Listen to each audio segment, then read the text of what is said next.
When I watched the trailer for Supergirl, I realized something. It wasn't just introducing a new hero, it was introducing another chapter in a cinematic universe. And that got me thinking, these universes, once the most exciting idea in Hollywood, might actually be their own worst enemy. Cinematic universes promise that everything connects, that every story matters. Back in 2008, Marvel teased this with Iron Man's post-credits scene, and for a while it felt revolutionary. But the bigger these universes get, the more they demand from audiences. Not just attention, but commitment.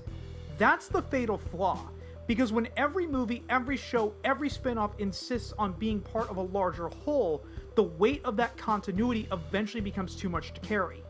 In this video, we're going to look at how that flaw plays out, from Marvel's loose beginnings to its post-Endgame fatigue, to DC's constant resets, to James Gunn's new Superman, and even to experiments like the MonsterVerse and Star Wars.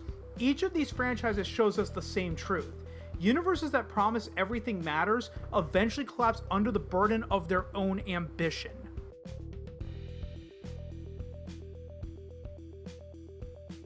When people talk about the Marvel Cinematic Universe, they often imagine it as this perfectly interconnected machine from day one.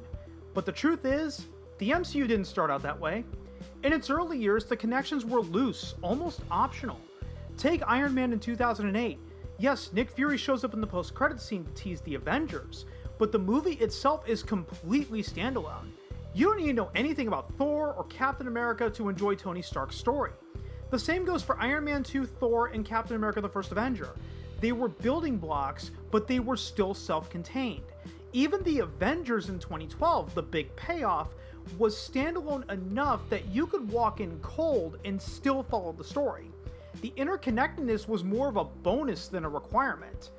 That changed in 2014 with Captain America the Winter Soldier. This was the turning point. Suddenly, continuity wasn't just flavor, it was essential. Hydra's infiltration of S.H.I.E.L.D. didn't just affect Cap's movie, it rippled across the entire franchise. From this point forward, Marvel films weren't isolated adventures, they were chapters in a larger book, and skipping a chapter meant missing part of the story. There were exceptions, of course. Guardians of the Galaxy in 2014 and its sequel in 2017 were largely disconnected from the rest of the MCU. You can enjoy them without knowing anything about Tony Stark or Steve Rogers, but even those films eventually got pulled into the web with Avengers Infinity War in 2018. And that's where Marvel reached its peak. Infinity War and Endgame were the culmination of a decade of storytelling. Every thread came together, every character mattered, and audiences were rewarded for sticking with the journey. Endgame felt like the logical endpoint, the perfect climax to Marvel's experiment in interconnected storytelling. But instead of stopping there, Marvel kept going. Like the Energizer Bunny, the MCU marched on, stretching continuity not across not just films, but Disney Plus series. Suddenly, movies weren't just sequels to other movies, they were sequels to TV shows. Doctor Strange and the Multiverse of Madness was essentially a continuation of WandaVision, Captain America Brave New World followed directly from The Falcon and the Winter Soldier. The Marvels required knowledge of 3 different Disney Plus series. What used to be optional connections became mandatory homework. And then came Kang. Introduced at the end of Loki Season 1, Kang the Conqueror was positioned as the big bad for phases 4 through 6. But here's the problem. Kang exists in infinite variants. Kill one, and another takes his place. The stakes were raised so high that they collapsed into meaninglessness. Even if Jonathan Majors hadn't been fired, centering the entire saga on Kang was flawed from the start. Audiences knew he would ultimately prevail, watching over the sacred timeline. The multiverse only made things worse. If Sam Wilson's Captain America dies, there's another variant. If Iron Man dies, there's another variant. Doctor Strange, Spider-Man, Ant-Man, all infinitely replaceable. Death, once the ultimate stake, now means nothing. And this wasn't a new problem. Even during the Infinity Saga, Marvel was criticized for fake-out deaths. In Infinity War, they had to emphasize 3 separate times that Loki's death at Thanos' hands was real because audiences had been conditioned not to believe it, and you can thank Thor and Thor the Dark World for that. Combine that with oversaturation and you get fatigue. During the 2010s, it wasn't uncommon for MCU films to make it near or over $1 billion at the box office, but post-Endgame, only 4 films have reached that level. Spider-Man No Way Home at $1.92 billion. Doctor Strange The Multiverse of Madness at $955.7 million. Guardians of the Galaxy Volume 3 at $845.5 million. And Deadpool Wolverine at $1.3 billion. Compare that to the run Marvel had in the 2010s, and the decline is obvious. The MCU's loose interconnectedness worked brilliantly up to Endgame. It rewarded audiences without overwhelming them. But once interconnectedness became the rule, once Kang and the multiverse erased stakes, once oversaturation turned movies into homework, the magic was gone. What was once revolutionary became exhausting.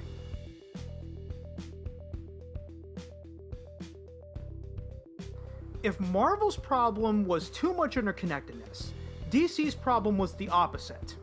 No stability. The DCEU never had a clear plan, and that lack of commitment doomed it from the start. It's easy to forget now, but the original plan wasn't even Man of Steel. Back in 2011, Warner Bros. Tried to launch their universe with Green Lantern starring Ryan Reynolds and Blake Lively. The film was supposed to be the first chapter in a shared DC world, but it flopped so badly that the studio abandoned the idea entirely.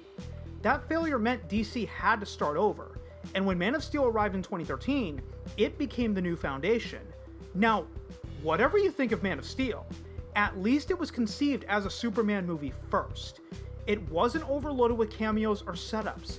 It was controversial, yes, but it was profitable, and it gave Warner Bros. A chance to build something. The problem is, they didn't build slowly. They tried to sprint. Marvel took 4 years and 5 films to get to the Avengers. DC tried to do the same in half the time. Batman v Superman Dawn of Justice wasn't just a sequel to Man of Steel. It was a launchpad for Justice League. Suddenly, audiences were asked to accept a brand new Batman, a brand new Wonder Woman, and teases of Aquaman, Flash, and Cyborg all in one movie. Instead of laying groundwork, Warner Bros. Tried to speedrun their way to a team-up, and the result was chaos. Then came the Snyder Cut paradox. After Justice League bombed in 2017, fans demanded to see Zack Snyder's original vision. Warner Bros. Eventually gave in, releasing Zack Snyder's Justice League in 2021. But here's the contradiction.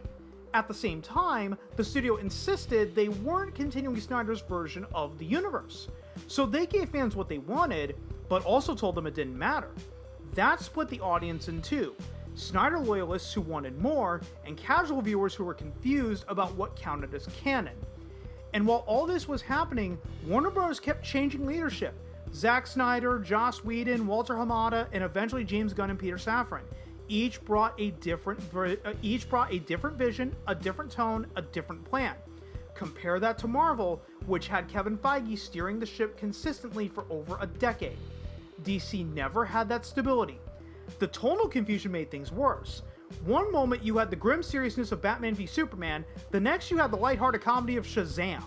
Then Suicide Squad was re-edited to mimic a trailer, while Wonder Woman tried to balance mythic grandeur with fish out of water humor. Audiences never knew what to expect because the DCEU never knew what it wanted to be. Even the standalone films weren't safe. Take Blue Beetle. On paper, it was supposed to be the start of something new, a fresh hero for the DCEU. But before it even released, Warner Bros. Announced a reboot. That meant audiences were told essentially, this movie matters, until it doesn't. The same was true for Shazam! Fury of the Gods, The Flash, and Aquaman and the Lost Kingdom. All of them were released after the reboot announcement, which undermined their relevance. Why invest in a story if the studio already told you it's being erased? This is the fatal flaw of the DCEU. Without consistent commitment from its architects, the universe collapsed under its own weight. Marvel may have turned movies into homework, but at least the homework was consistent. DC couldn't even decide what the assignment was. And that's why the DCEU never reached the heights it wanted. It wasn't just about box office numbers or critical reception, it was about trust. Audiences never trusted that the story they were watching would matter in the long run. And when you're building a universe, that trust is everything.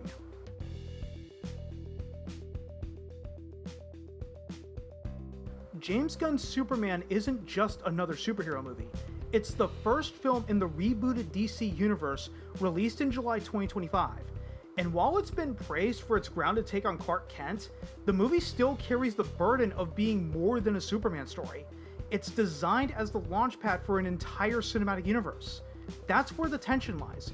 Alongside Clark, the film introduces Hawkgirl, Guy Gardner's Green Lantern, Mr. Terrific, and Metamorpho. In theory, this sets the stage for a future Justice League, but in practice, it risks distracting from the core of the movie.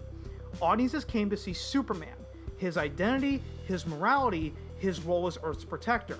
When too much time is spent establishing other heroes, the film feels like it's serving a franchise first and a character second.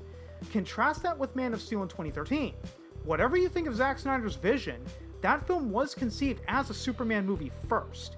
It focused on Clark's journey, not on laying groundwork for half a dozen other heroes. Gunn's Superman flips that priority, and that's risky. And here's where The Flash from 2023 comes in. That film was essentially a Flashpoint adaptation, the comic storyline from 2011 that reset DC continuity and launched the New 52. In the movie, Barry Allen's time-traveling antics fractured the timeline, and Ben Affleck publicly announced he was done playing Batman around the same time. That gave Warner Bros. A natural exit ramp. If they had used The Flash as the official starting point for the reboot, audiences might have been more accepting. It wouldn't have erased the prior DCEU outright. It would have reframed it as one timeline among many, with Gunn's Superman emerging from the reset. Instead, Warner Bros. Announced a hard reboot starting with Superman again, but a different Superman. That decision made the reboot feel abrupt, even dismissive of the decade of films that began with Man of Steel. We've seen this mistake before. In 2017, Universal tried to launch the Dark Universe with The Mummy starring Tom Cruise. Instead of telling a strong Mummy story, the film spent entire sequences setting up Russell Crowe's Dr. Jekyll and teasing spin-offs. It was less a movie than a trailer for a franchise. When The Mummy underperformed, the Dark Universe collapsed after just one film. Gunn's Superman could have fallen into the same trap, and to some extent it did. Critics noted how the film sometimes felt overstuffed with setup, but unlike The Mummy, it at least delivered a coherent Superman narrative. David Corenswet's performance gave audiences a fresh but faithful Clark Kent, and Rachel Brosnahan's Lois Lane grounded the story in human emotion. That balance kept the film from collapsing under its own ambition. Still, audience skepticism remains. After years of DCEU resets, fans are wary of yet another quote-unquote new beginning. Reboot fatigue is real, and Gunn's Superman has to prove it's not just another false start. The danger is that if the film is remembered more for introducing Hawkgirl or Guy Gardner than for telling a compelling Superman story, it risks becoming another cautionary tale. The lesson is clear. Universes don't work if the movies themselves don't work.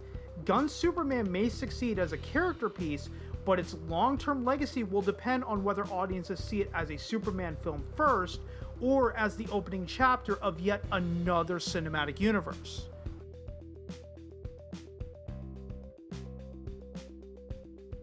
Here's the truth about cinematic universes. The very thing that makes them exciting is also what makes them unsustainable. Interconnectedness is both their greatest strength and their greatest weakness. When Marvel first promised that everything matters, it felt revolutionary.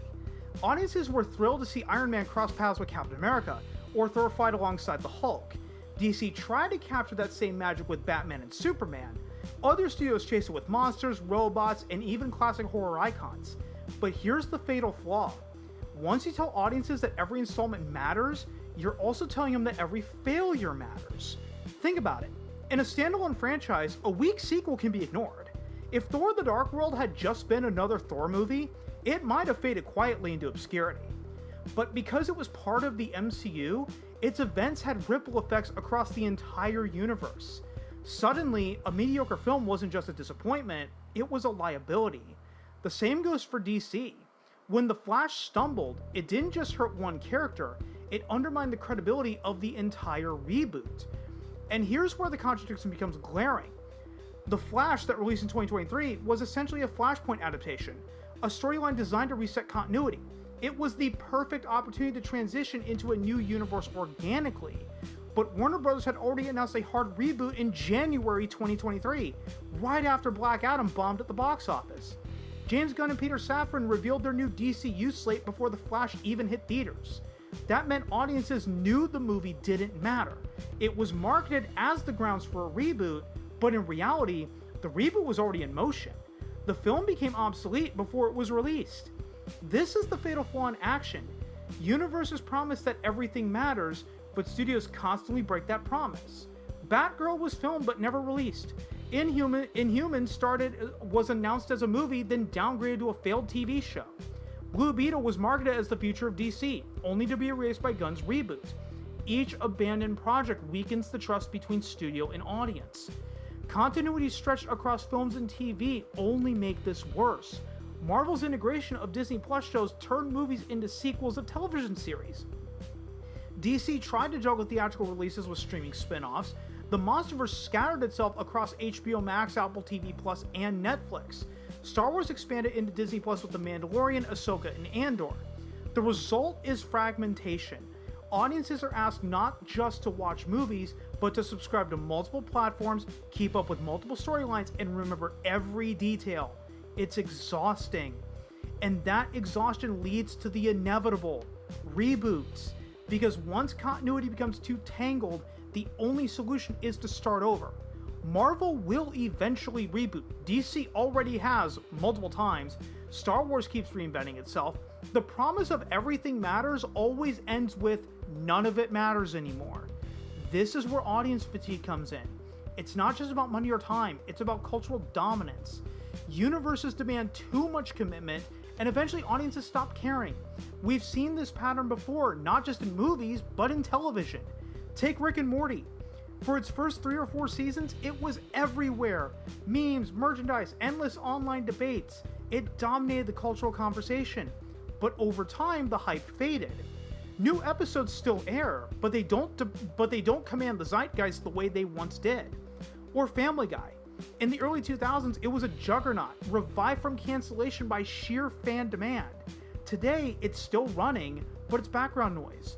People watch it, but it doesn't define the culture anymore. Doctor Who is another example. Its original run from 1963 to 1989 eventually collapsed under fatigue. Even in its revival starting in 2005, the show experienced peaks of cultural dominance, David Tennant and Matt Smith's era, followed by long stretches where it faded from mainstream conversation. The show survives, barely, but it no longer commands the same attention. And then there's Survivor. In 2000, 50 million people tuned in to watch Richard Hatch win the first season. It was a cultural event, the kind of thing everyone talked about the next day. Today, Survivor is still going strong, heading into its 50th season and still one of CBS's most popular shows. But it no longer dominates the zeitgeist. Ratings are a fraction of what they once were. The show remains profitable, but its cultural dominance has faded. That's the point. Fatigue is inevitable. Even successful franchises eventually lose their grip on the culture. Cinematic universes are no different. They may remain profitable, they may continue producing movies and shows, but they cannot sustain the level of dominance they once had. The more they demand from audiences, the faster that fatigue sets in. The fatal flaw of cinematic universes isn't that audiences don't care. It's that audiences can't care forever. Continuity becomes a burden, abandoned threads break trust, fragmentation across platforms makes it harder to keep up, and fatigue erodes cultural dominance, turning once revolutionary universes into background noise. That's why Marvel, DC, Star Wars, and the MonsterVerse all face the same destiny. They can keep producing content, but they can't escape the cycle. Universes that promise everything matters eventually collapse under the weight of their own ambition.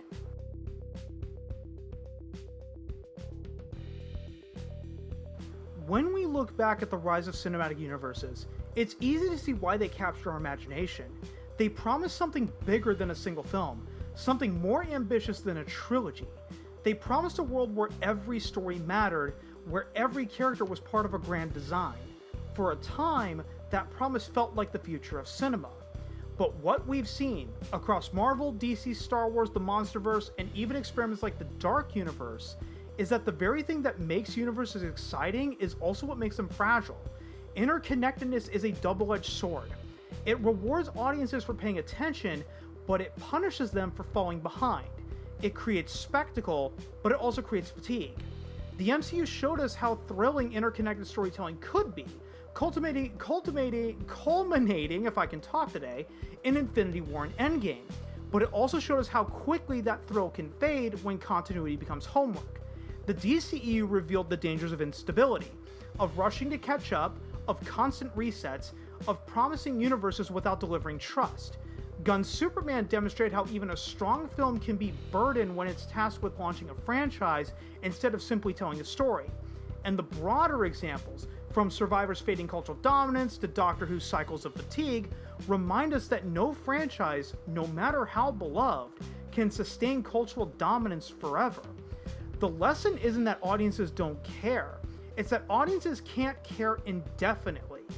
People want stories they can enjoy without a subscription to 5 streaming platforms, without needing to remember plot points from a show that aired 3 years ago, without feeling like missing one installment means the whole saga is lost.